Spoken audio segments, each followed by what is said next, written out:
Memento Mori. Sic Memento Vivere. One of the greatest gifts that a person can possess, that you and I can possess, is the knowledge of our mortality. And I know that sounds super dark and everything, but one of the best things in our lives toolkit is seriously knowing that we will die. Like if you have any loved ones like moms, dad, sister, brother, dogs, cats, fishes, you know that like they're all, it sounds so dark, but we're all destined to die. But the funny thing is that that doesn't stop us from like loving them the way that we love them, even though we all know that everything that lives and breathes will die. It's like sometimes we love like there is no like danger of death, but we know for a fact that there is a danger of death because people die around us all the time. 2020 and 2019 were like an exceptional example of that. And I remember I was reading this in like a couple years ago in history. Benjamin Franklin was just goofing off, and he said, in our current society, only two things are certain: taxes and death. And I remember like reading that and I was like, dang, bro, like that's kind of crazy. That is true. That is true. Like the thing that's certain is death and taxes. The part of death really stuck with me. It's been something that's been growing inside my head, and I'm thinking about it lately. And I want to distill it from a perspective of finance and self-development. Like, what does it mean to think about death in order to live well? Memento mori, sic memento vivere. What does that mean, like financially and in the terms of self-development? Because after all, this is a personal finance and self-development channel. So like, I want to make sure that that has a meaning for this particular thing. And this is what I found. The first thing I found is that I don't know how our paths cross, and I don't know if it'll continue to cross again. But since you're here, I would love to ask you to subscribe and stay a little longer. Watch some of the videos here because I think there's like a great library that I'm creating on here that you will love. Thank you. I would appreciate that if you did that. And if you don't do it, that's fine too. Thank you for at least considering it. But on a serious note, this is what I found for the finance aspect and personal development. Now let's go into the finance aspect of it. The first point is that investing early is excruciatingly important. When you invest early, as far as risk in investment goes, with time, most, if not all risks of an investment goes down dramatically. And that's why like younger people are more willing to like invest in things that are more dangerous. And that's why older people are encouraged to invest in things that produce a lot of income, things that are very stable. The second detail is because if you invest early, you give yourself an incredible tool called compounding interest. Now, whether you invest at 70, going to 80 years, or you invest at 20, going to 70 years, compound interest will still work in your favor versus like simple interest. However, if you use compound interest with time, it's incredible because what it does for you is it gives you the amount of time to like compound seriously and compound dramatically. When you're doing this, you're not only creating a life for yourself in the future, but you're also creating a beautiful life, for your little chiquitos in the future if you decide to end up having some, if not just for yourself, for traveling, for living life, and for doing all things that life is supposed to have in like the sense of like fun and all that stuff. So, and then the third mini point in that investing early is because we need to start thinking about investing and saving. If you're not at a point where you can save and invest, it's really, really important and crucial to sit down with yourself. You don't need like some sort of YouTuber to tell you this really, but sit down with yourself and ask yourself like, hey, like, why am I not investing?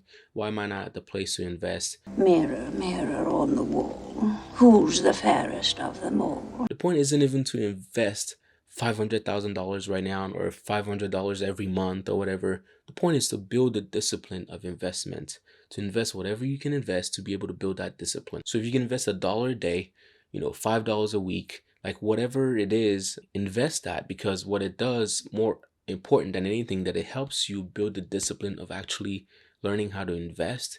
And that's really, it goes far for you. The second main point behind investing early is to know it's not okay to suffer through life in the name of personal freedom or personal finance or pursuing personal finance. There is a huge difference between saving money and pinching pennies. So if you're someone who used to drink coffee and now doesn't drink coffee anymore because you're trying to save for money and personal investment, that might be the wrong way of doing it, because what you could do is, rather than like canceling coffee for the next 20 years and like living like miserably because you love coffee before doing this whole like quitting coffee thing, what you can do is You can actually like drink coffee, say like on Wednesdays or on Sundays or on Fridays or something like that. That way you can still appreciate something that you really, really love, but you still get to save money for the rest of the days that you're not spending $5 like, getting coffee and something like that. So don't squeeze sorrow into your life just for the sake of personal finance. We should live life with like living to enjoy the simple pleasures of life. Like coffee is such a good pleasure of life. Like, like we should have that. Don't over suffer just because you're like trying to like retire early or something like that. Instead, focus more on increasing like the money that you earn so that you can invest more rapidly and then still like enjoy those coffees that you love to make. And the point isn't to hammer on like drinking coffee, but the point is that it's much better to reduce your expenses but focus really, really well on increasing your income. Now, for the side of self-development, it's much more better to step out of your comfort zone, even if it causes you a great and tremendous amount of pain, than to live in it. I'm going to actually do an example, right? Let's say, for example, that you've decided that you want to be a world-class athlete in rock climbing or mountain climbing, and you decide this is what you want to do. Like, this is your passion. This fuels you. Like, you're more fueled than Alex Honnold. Then this is what you need to do. Yes, it's expensive. It's probably a lot harder than becoming an actor or singer or anything like that, because there's like money spent on training, equipment, gear, all the stuff. And then there's like the certainty of literally dying from this exercise. But if you've decided that this thing is something that you want to do, the greatest strategy that can happen to you is if you fell into a life of comfort. You need to live in a life where you are on the edge of exploration so that you can live into that dream that you have. Because the number one thing that you gain is, one, you gain eternal thanks for yourself. You always thank yourself for doing it, right? For always trying, for doing that thing that you always wanted to do. Number two is that you gain more money than most people could ever think of earning or could ever think of. The third thing is that you will gain the connection, you will gain the love, you will gain a spot in the history books of wherever discipline, in this case rock climbing or mountain climbing, that you wanted to invest your time and your life into. If this is the life that you feel like your entire life is driving towards, or even a little bit, so much so that like it occupies your thought, it's something worthwhile to go on a retreat, to go to tour it, to go to check it out, to go do whatever it takes to see if this life is what you need to live. Like, do whatever it takes to see if this life is what you need to live, right? Meet up with people, connect, to do whatever it takes to get there. And if it's not what it is, it's not for you, then that's okay. You just go rest and start over. At least now you know that that's not a life for you, and you'll be eternally thankful and you won't have any regrets. Even if you feel like you've wasted your time doing it, it won't be like regretful because you didn't do it. It's much better to be regretful of doing something and it not working out than to be regretful of not doing that thing in the first place. The second mini point on the personal finance aspect is that when you remember your death, when Memento Mori, you live deeper, fuller, and happier. It's incredibly important to live your life in a place and in a manner where you can feel the energy of living a good life, where you can feel that you're living like an actual life that you desired to live. And then the third mini point is about eulogies. Don't tell them in eulogies, tell them now. One of my favorite things is eulogies, because if you listen to a beautiful eulogy, you can see how like life and love transpires between two people or a family, and you can see an outpouring of love. But you don't have to wait till a eulogy to tell someone how you truly feel about them, how you appreciate them, how they've impacted your life. You don't have to wait for a eulogy to be able to do that. And then the last point is simply to live like a dying person. Memento mori sic memento vivere.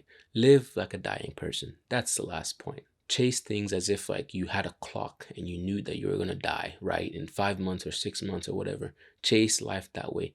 It might be a little like crazy to do this and a little counterintuitive to do this, but what it allows you to do is a deeper appreciation for each single moment of pursuit of what you have. The best part about living is that we're gonna die. Like, this is all completely finite, and one day it's all gonna end. And the best thing that we can do is just like to go out there and just like live our lives with the fullest ability to do the greatest dance that we can possibly do. Just live, and live deeply, fully, and richly. It allows you to plan for your finances and for your self-development and grow in both, right? So like, all day long, you can just like keep on loving, living, and smashing the like button, because who doesn't love doing all three? Thank you so much for watching.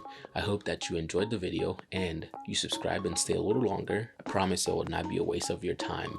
And if it is, and there's a way for me to make it better, let me know. But in any case, thank you so much for watching, or at least for considering subscribing. I will see you in the next video. Bye.